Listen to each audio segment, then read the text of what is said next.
I'm standing at my kitchen island, piping buttercream roses onto cupcakes for a client's retirement party. 24 vanilla bean, 24 chocolate ganache, all due by noon tomorrow. Baking is my side business, the thing I do evenings and weekends while working full-time as a dental hygienist. My hands are steady, the piping bag cool against my palm, each rose taking shape with muscle memory I've built over 5 years. My phone lights up on the counter. Text notification, then another, then 6 more in rapid succession. I set down the piping bag and wipe my hands. Social discovery. The texts are all from my mother's side of the family. Aunts, cousins, my grandmother, all sent within the last 3 minutes. Aunt Carol, so excited for tomorrow. What time should we arrive? Cousin Beth, can't wait to see the nursery. Heard it's gorgeous. Grandma June, should I bring the punch bowl, or will they have drinks covered? I scroll up confused, looking for context.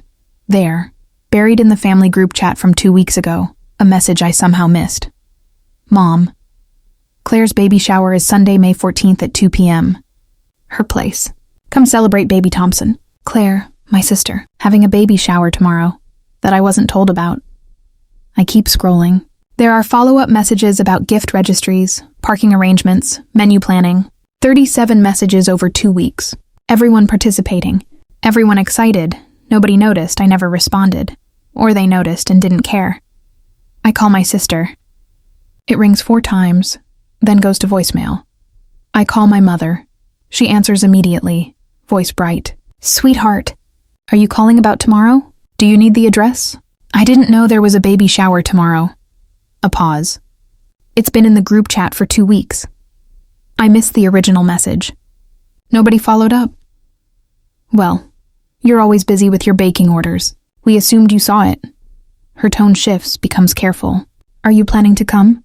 Something in the way she asks, tentative, almost hopeful that I'll say no, makes my chest tighten. Should I not come? Another pause, longer this time. Claire's been stressed with the pregnancy. She wanted to keep things small, just close family. I'm her sister. I know, honey. It's just complicated, she sighs. Let me talk to Claire and call you back. She doesn't call back. I drive to my parents' house Saturday morning. They live 20 minutes away in the same ranch-style home where Claire and I grew up. My father's truck is in the driveway alongside my mother's sedan, and, interesting, Claire's white Honda CR-V. I let myself in through the side door. The kitchen smells like coffee and cinnamon rolls. They're all sitting at the table. Mom, Dad, and Claire, who's 7 months pregnant, her belly prominent under an oversized sweater. They look up when I enter, and something passes between them. A glance, quick and loaded. Maya. My mother stands, already defensive. We were going to call you. When? After the shower? Claire sets down her coffee mug carefully. I didn't want you there. Mom was supposed to tell you. The words are so blunt, so matter-of-fact, that for a moment I just stand there processing. Why? I ask finally. Because you make everything about you. Claire's voice is calm, almost rehearsed. Because you can't just be happy for other people. Because I don't need your judgment at my baby shower. What judgment? About Ryan, about the pregnancy, about our choices. She waves a hand vaguely. You've made it clear you don't approve. This isn't entirely unfair. 6 months ago, when Claire announced she was pregnant, I asked if she and Ryan were ready. They'd been married for 14 months. Ryan had been unemployed for 7 of those months. They were living in my parents' rental property, a small house my parents own across town, paying below-market rent. Are you financially stable? I'd asked at the announcement dinner. Do you have insurance? Savings? Claire had stiffened. We're fine. I'm not criticizing. I'm asking. It sounds like criticism. Ryan had jumped in, all charm and deflection. We've got it covered, Maya. Don't worry about us. But I did worry, because in the 2 years since Claire married Ryan Thompson, I'd watched a pattern emerge. Ryan quit his job as an insurance adjuster 8 months into their marriage. Said he was pursuing entrepreneurship. The entrepreneurship manifested as a drop-shipping business that lasted 6 weeks, a cryptocurrency trading scheme that lost $3,000, and a multi-level marketing gig selling wellness supplements. Meanwhile, Claire worked 50 hours a week as a nurse, paid their bills, covered Ryan's car payment when his business expenses dried up his account. I watched her get thinner, more tired, more defensive whenever anyone questioned Ryan's choices. "He's figuring things out," she'd say. "Not everyone follows a traditional path." "Traditional paths include employment," I'd replied once. She stopped talking to me for 3 weeks after that. "I've never judged you," I say now, standing in my parents' kitchen. "I've been concerned. There's a difference. Concern that feels like judgment," Claire shoots back. "Every time we see you, it's questions about money, about Ryan's job status, about our plans. You can't just be happy for us.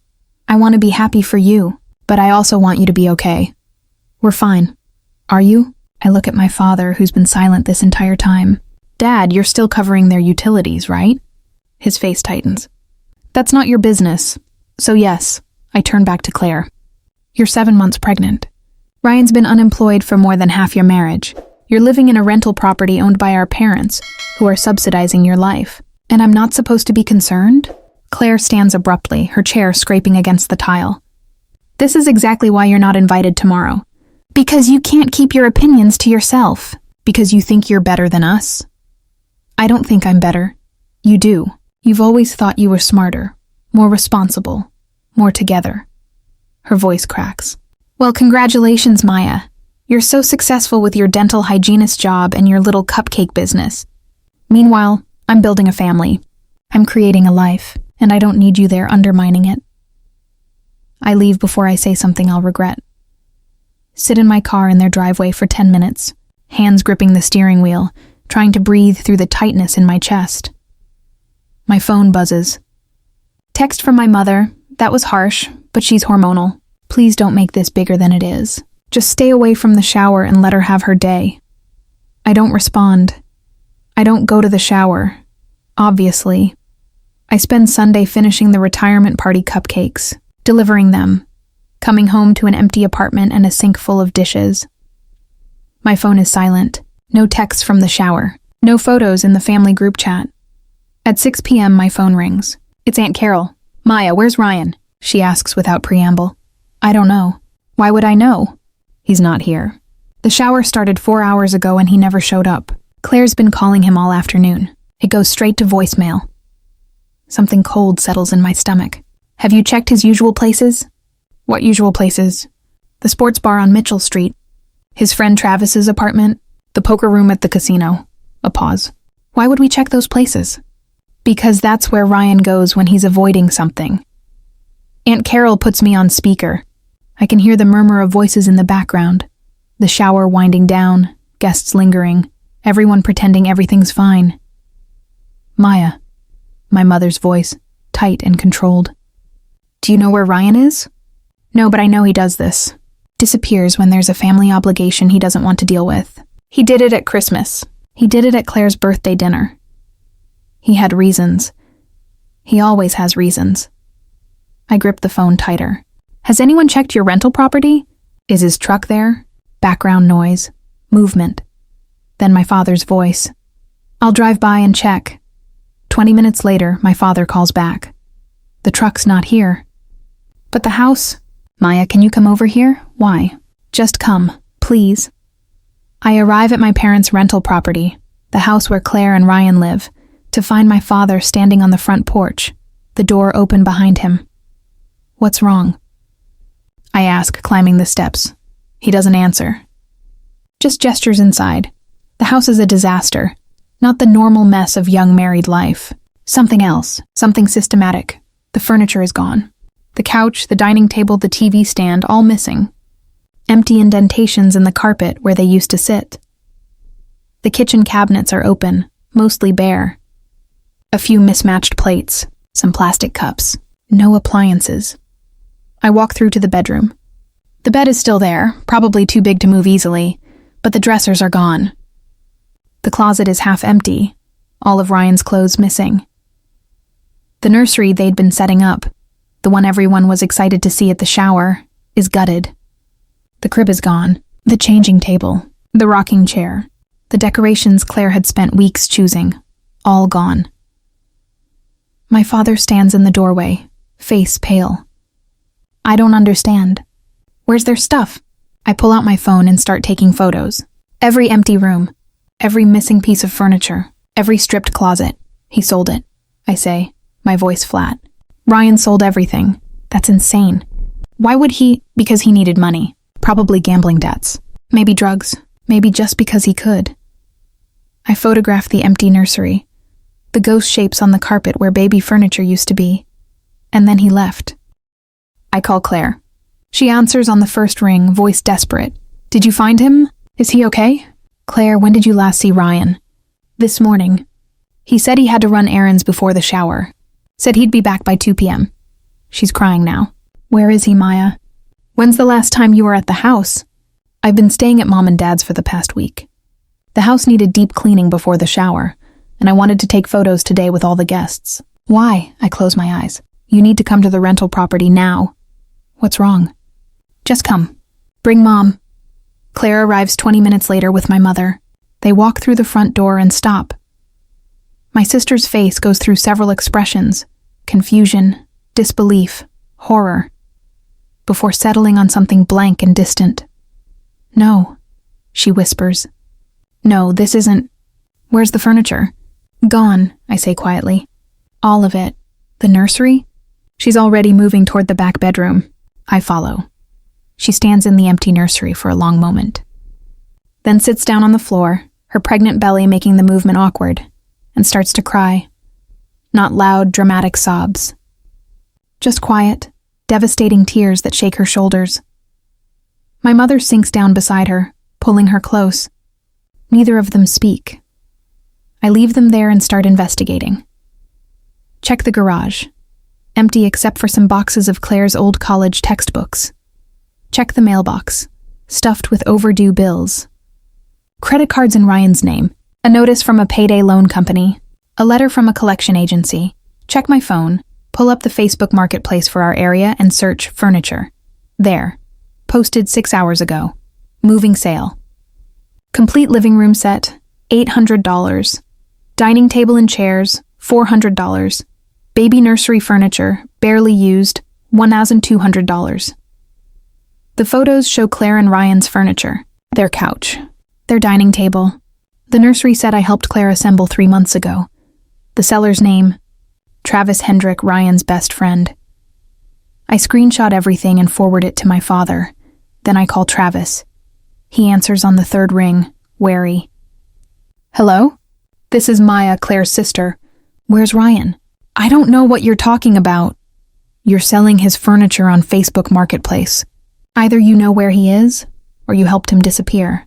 Which is it? Silence. Travis, my sister is 7 months pregnant. She just found out her husband sold all their belongings and vanished. If you know where he is, tell me now, or I'm calling the police and reporting him for theft. It's not theft if it's his stuff. It's marital property. They're married. It's theft. I'm bluffing mostly, but my voice is steady. Where is he? More silence. Then, he's at the casino. The big one near the state line. He's been there since Thursday. Thursday? The shower was today. Yeah. He said he needed to win back the money before the baby came. Said he'd be back in time. Travis sounds miserable. I told him it was a stupid plan. I told him not to. I hang up.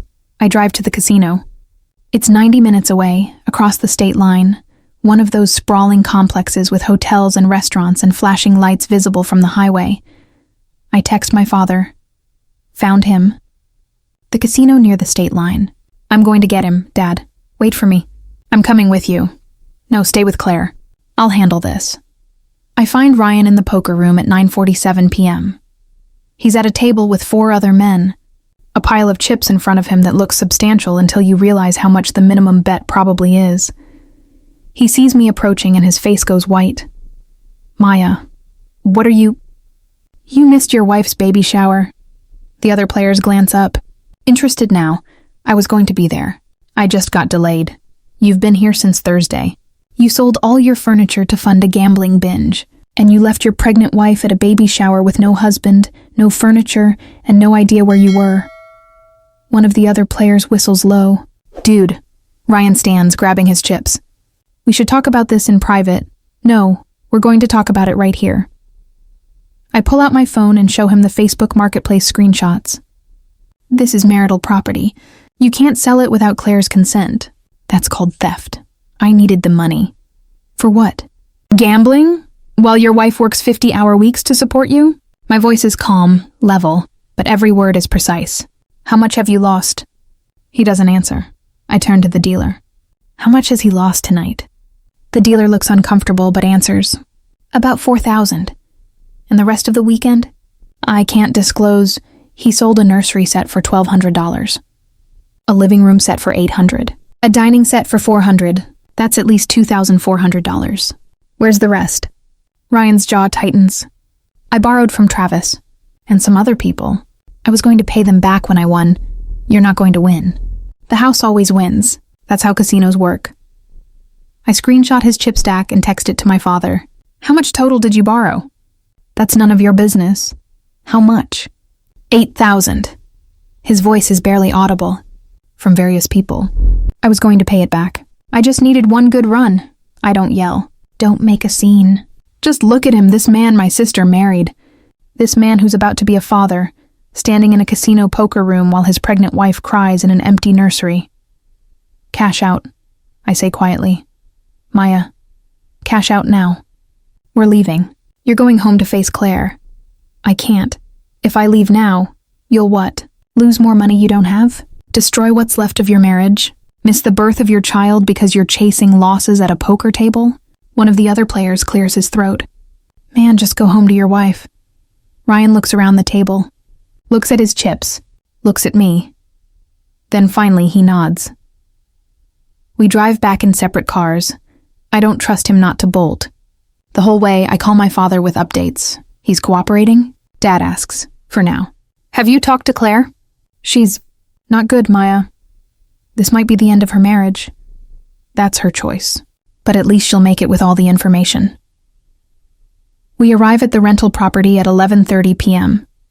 Claire is still there with my parents, sitting on the floor of the empty living room. Ryan walks in and stops when he sees her face. Claire. I can explain. Don't. Her voice is cold, flat. Don't explain. Don't apologize. Just tell me how much you lost. Baby, I was trying to win money for us. How much did you lose? He looks at the floor. About $15,000, total. The number hangs in the air. $15,000. Claire repeats it slowly. Where did you get $15,000? I sold some stuff. Borrowed from friends. Used the credit cards. What credit cards? The ones I opened. In both our names. He finally looks up. I was going to pay them back before you noticed. I just needed time. You opened credit cards in my name without telling me. Her voice rises now, the control breaking. While I was working 50 hours a week to pay our bills? While I was pregnant with your child? My mother stands, face tight with anger.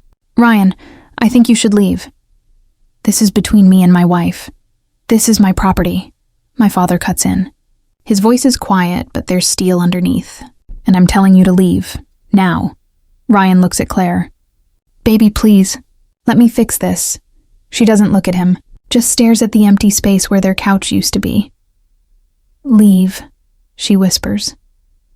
He leaves. We sit in silence for a long time after his truck pulls away. I'm so stupid, Claire finally says. You tried to tell me. You tried to warn me. And I called you judgmental. You're not stupid. You loved someone who wasn't who you thought he was. I'm having his baby. In 2 months. And I have no furniture, no savings, no idea how much debt he's buried me in. She looks at me, eyes red. How do I fix this? I spend the next 3 days helping Claire untangle Ryan's financial damage. We pull credit reports. 4 credit cards opened in both their names. Total debt, $23,000. We contact the people who bought their furniture on Facebook. Marketplace. Most are sympathetic, but won't return items they paid for. We file a police report for identity theft. Opening credit cards in Claire's name without her knowledge is fraud. We contact a divorce attorney. Claire meets with her on Wednesday, still shell-shocked but determined. Ryan tries to call Claire 17 times over those 3 days. She doesn't answer. On the 18th call, I answer for her. She doesn't want to talk to you, I say. I need to explain. You sold your unborn child's nursery furniture to fund a gambling addiction. There's nothing left to explain. I'm getting help. I'm going to GA meetings. I'm going to fix this. Good. Fix yourself. But don't do it anywhere near Claire. He's quiet for a moment. Then, you never liked me? No, I agree. I didn't, because I saw exactly who you were. I just wish Claire had listened sooner. I hang up. 6 weeks later, Claire moves in with my parents temporarily. We furnish her new room, the guest room she grew up in, with a bassinet, changing table, and rocking chair. All purchased secondhand but sturdy. The divorce proceedings start. Ryan doesn't contest it, doesn't fight for custody, just signs the papers and disappears into whatever life he's building without her. Claire finds out she's having a boy. Names him Bennett, after our grandfather. I want him to have a strong name, she tells me one evening, while I help her organize baby clothes. Someone he can look up to. Not his father. No, not his father. Bennett is born on a Tuesday in July. 7 pounds, 9 ounces. Healthy lungs and perfect tiny fingers. I'm in the delivery room when he arrives. So are my parents. Ryan is not. Claire cries when she holds him for the first time. I'm so scared, she whispers. I don't know how to do this alone. You're not alone, my mother says, one hand on Claire's shoulder. You have us, Claire looks at me. I'm sorry, for shutting you out, for not listening. You were protecting someone you loved. I understand. You were protecting me. I should have understood sooner. 3 months later, Claire gets her own apartment. 1 bedroom, affordable, close to my parents. She goes back to work part-time. My mother watching Bennett on her work days. Ryan sends 1 child support payment, then stops. Claire files for enforcement. The state garnishes his wages from whatever job he's found. She doesn't ask about him, doesn't track his life, just focuses on Bennett and rebuilding. I visit every Sunday. Bring groceries, help with laundry, hold Bennett while Claire showers. You're a good aunt, she tells me one afternoon. I'm a good sister, I correct. That's what sisters do. She smiles, tired but genuine. Even when we don't deserve it? Especially then. 1 year later, Bennett turns 1. We have a small party. Just family, a handful of Claire's nursing school friends, and some neighbors from her apartment complex. No Ryan. He's been out of the picture for months now. Remarried, according to Facebook, to a woman he met in Gamblers Anonymous. I hope she has better luck than Claire did. Bennett smashes cake into his face, laughing, and Claire takes 100 photos. I can't believe we're here, she says to me later, while we clean up. A year ago, I was married and about to have a baby shower. Now I'm divorced and raising a 1-year-old alone. You're not alone. You know what I mean. She wipes down the high chair. But honestly, I'm happier now than I was then. Is that awful? No, it's honest. I don't have to pretend anymore.